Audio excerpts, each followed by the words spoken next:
This weekend, William went to Leicester Museum and Art Gallery.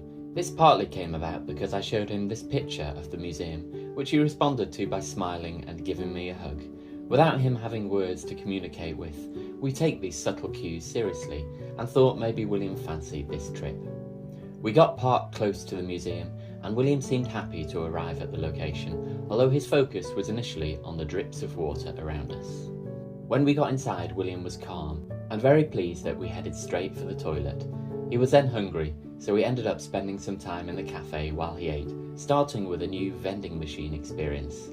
Our trips out often begin with snacking, which I think is one way William becomes comfortable and begins to explore his new surroundings.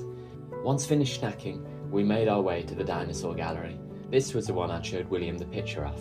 He was clearly intrigued by the big Seizure skeleton we came face to face with. There was also an Augmented Reality screen showing a reconstruction of this dinosaur in life right next to us in the museum.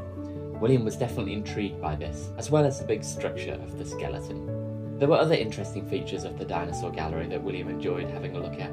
We also saw parts of the Geology Gallery next door, although I had to hold William back from doing his thing and spitting on the sensory exhibits. When we wandered into some of the other galleries though, William began to get dysregulated.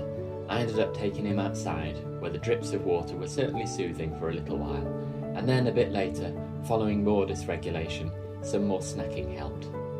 We were just about to head back into the museum to find Mummy when William had a seizure. He was then a very tired boy.